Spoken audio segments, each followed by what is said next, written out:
Sana, kamusta po siya? Ayan, masama pa rin ang loob. Kasi ikaw pinapunta ni Sir Greg sa Batangas at hindi siya.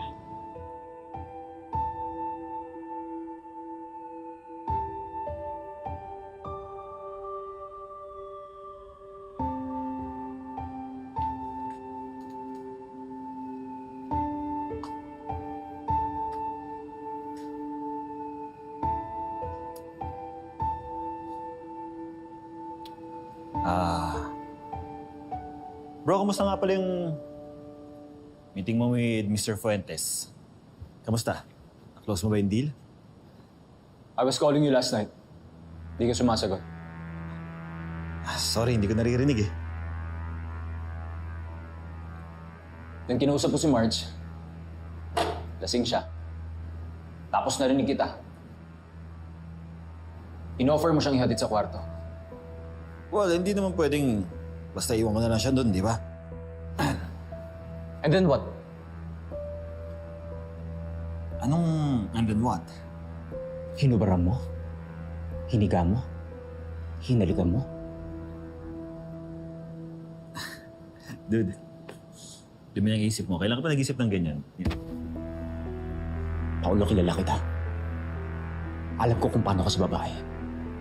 Aminin mo na sa akin. May nangyari sa inyo ni Marge?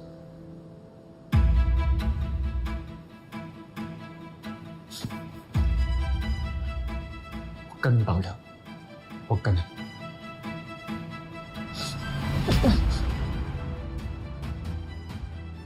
Sinabi mo sa akin hindi mo siya gusto! Na I should go for her! Sasabihin ko na nga kay Marge na gusto ko siya eh. Tapos ano? Ano ginawa mo? Tikman mo muna siya bago mo siya ibasa sa akin!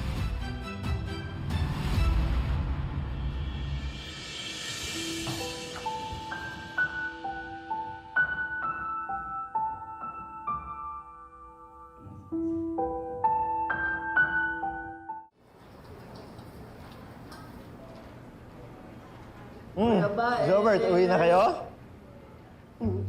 Salamat at nakita mo si Jobert kanina. Dahil kung hindi pa ka napano na siya. I know he'll be fine. Matapang yan si Jobert, di ba? Tapang Jobert.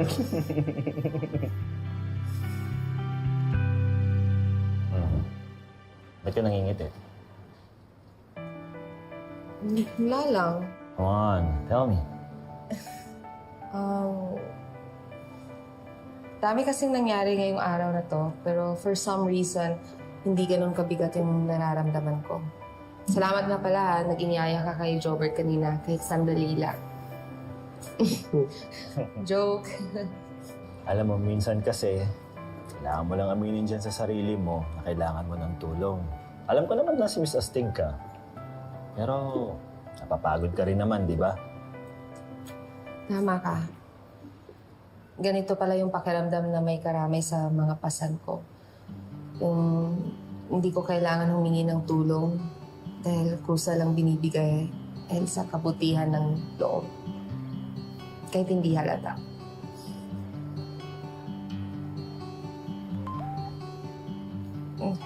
Ate, message.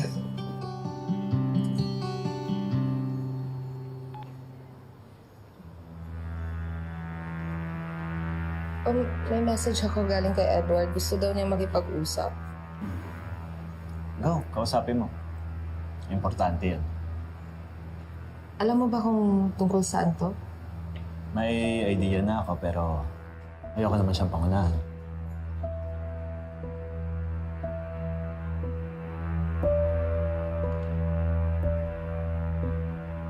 Sigurado ka ba kaya mong pumasok? Hindi, okay lang.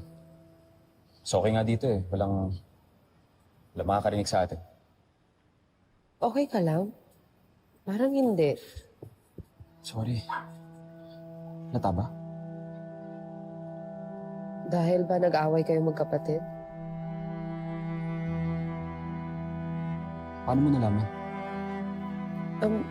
Hindi naman niya binanggit sa akin yung buong kwento, pero sabi ni Paolo na meron daw kayong hindi pagkakaintindihan.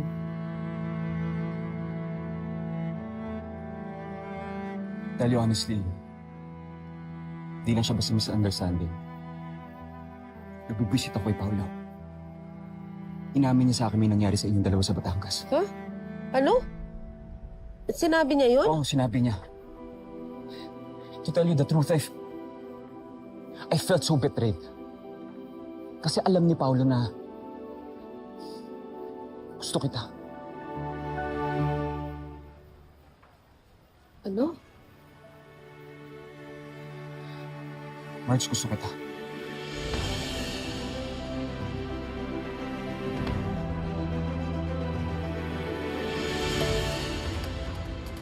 Edward, seryoso ka ba? Seryoso ako. Gusto kita. Kaya nasasaktan ako makitang papauto ka kay Paolo. Ano yun, sinadya niya bang lasingin ka para makapag-take advantage sa'yo? Hindi. Ginusto namin yun, pero walang ibig sabihin yun. Yun yung gusto niyang ipakita sa'yo. Yun yung gusto niyang iparamdam sa'yo. Yung wala lang yun, yung di mo kailangang umasa. Kasi ganun si Paolo eh. Gagawin niya lahat para magustuhan mo siya. Tapos bandang dulo, wala, iwan ka lang nun. Bibitawan ka niya. Bandang dulo, ikaw lang di masasaktan. Ganun klase siyang lalaki. Pero ibang Paolo yung nakita ko nung nasa Batangas kami. Mas nakilala ko siya. Marge, huwag kang magpapaloko sa kanya. He's not a good guy. Kita mo, dinaldal niya sa akin yung nangyari sa inyo. Who knows? Kung kanino pa niya pwedeng ikwento yun.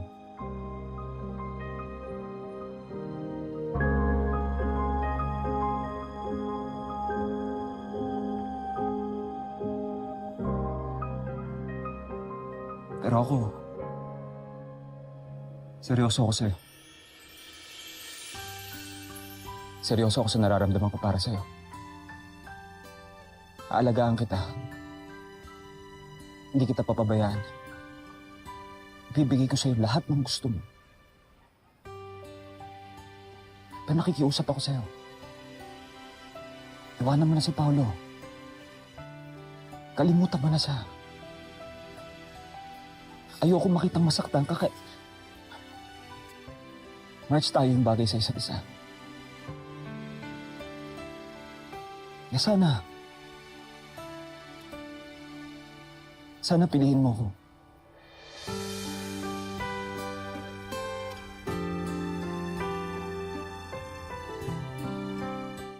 Edward, ikaw yung unang taong nakasundo ko sa opisina. Nung bago pa lang ako. Pero Hindi mo naman kailangan sagutin ako ngayon eh. Pero Edward, No, ayokong i-pressure mag-decide ka ngayon. Sa akin, mahalaga na nasabi ko yung totoong nararamdaman ko para sa'yo.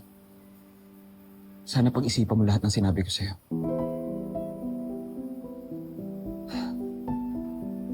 Marge, I only want what's best for you. At hindi si Paolo yun.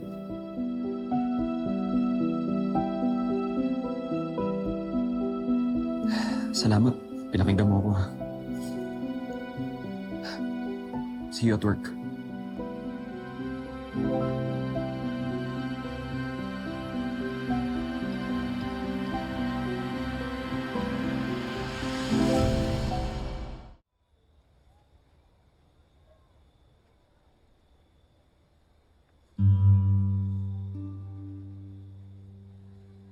Inamin niya sa akin may nangyari sa inyong dalawa sa Batangas. To tell you the truth, I felt so betrayed.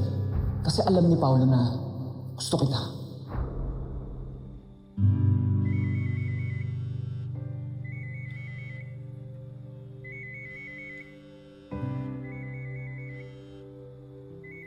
salamat nga pala. Naging yaya ka kay Jobert kanina, kay sandali lang. Alam mo, minsan kasi, kailangan mo lang aminin dyan sa sarili mo na kailangan mo ng tulong. Ganito pala yung pakiramdam na may karamay sa mga pasan ko. Yun yung gusto niyang ipakita sa'yo. Yun yung gusto niyang iparamdam sa'yo. Gagawin niya lahat para magustuhan mo siya. Tapos bandang dulo, wala, iwan ka lang nun. Bibitawan ka niya. Bandang dulo, ikaw lang di masasaktan. Ganong klase siyang lalaki.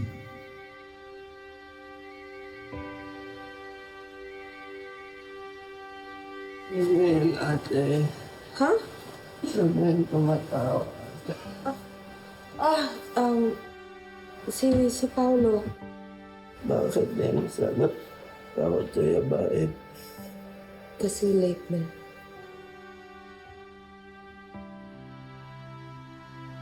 Ate.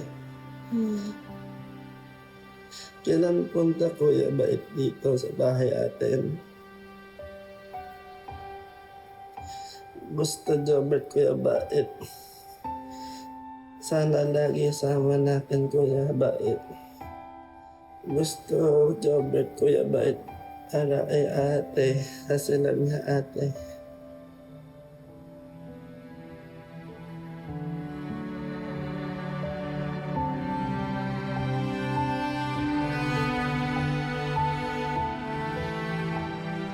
Aiko, hindi na. Hi, sir. Morning.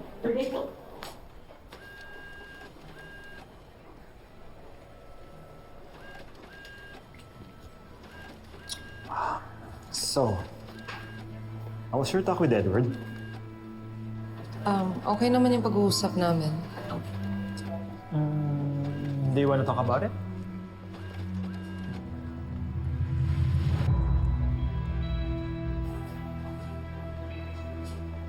I don't think this is an appropriate place to talk about it, sir.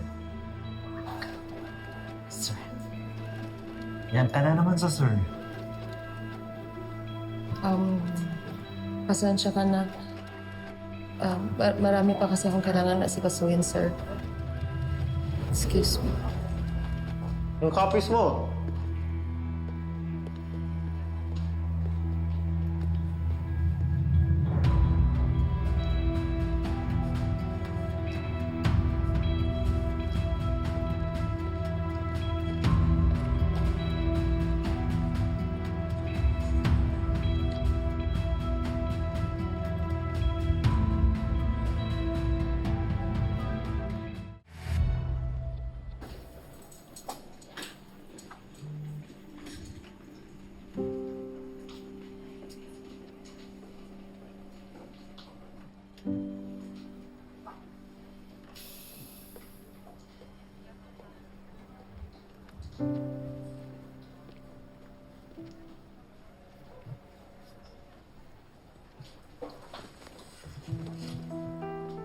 Naghahanap ka ng for rent? Nilipat ka ng bahay? Naghahanap lang ako ng bahay malapit dito sa office. Para pag may lunch break, pwede kong bisitahin si Jobert. I can help you with that. Hindi, okay na. Okay na to. Salamat. Iniwasan mo ba ako? Nandidiri ka ba sa akin? Hindi sa ganun. Ba't hindi ka makatingin ng diretsyo? Dahil ba ito sa mga sinabi ni Edward tungkol sa akin? Because they are not true.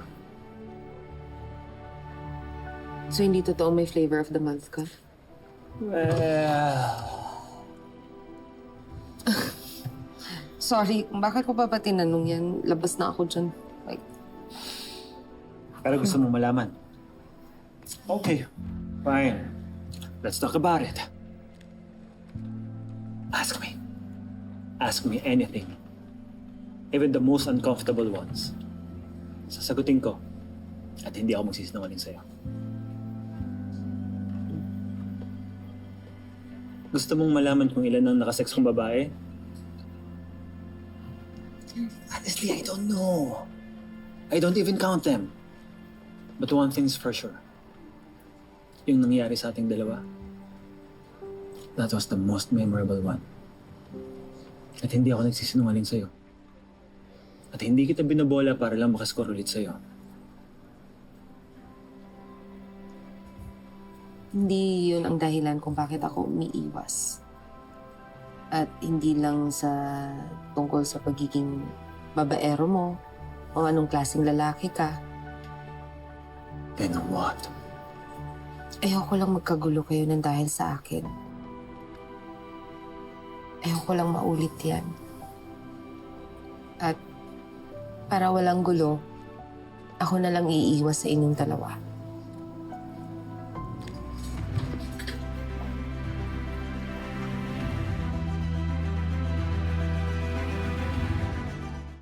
step it up, people. Bumabagal tayo.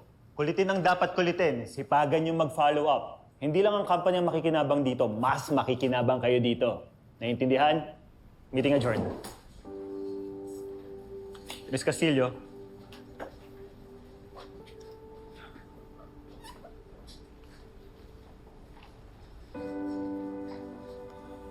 May gustong tumingin ng listing natin sa New Manila this afternoon. Make sure na on time ka, ha? Wala nang daw antay ng client. Sige po, sir. Ako na pong bahala dito.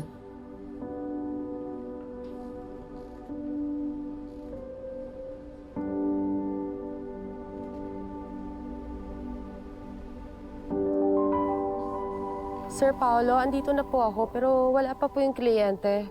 Baka una-una na siya sa property. Sige, nandito na rin ako. Sir Paolo? Alam mo, mas preferred ko pa rin yung walang sir. Anong ginagawa mo dito? Makikipagkita ka rin sa kliyente? There's no client. Ano? Ito lang kasi yung naisip kong paraan para kausapin mo ako eh. Di ba nag-usap na tayo? Mas mabuting mag-iwas na lang ako sa inyong dalawa. Yun lang ang fair. Then you also need to give me a fair chance. Kung nakapagtapat sa'yo yung kapatid ko, dapat pwede rin ako magtapat sa'yo. Marge, I really like you. Alam mo, ever since nung Batangas, hindi ka na mawala sa isip ko. Ilan ang bola mo sa linyang yan? Don't believe me. And I don't blame you.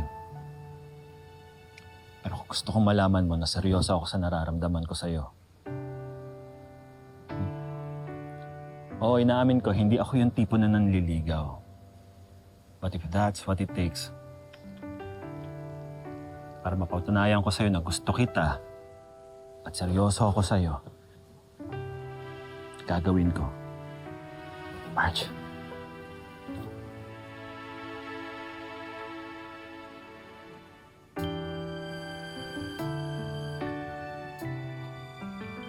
I really like you, Marge. And I want you to be my girlfriend.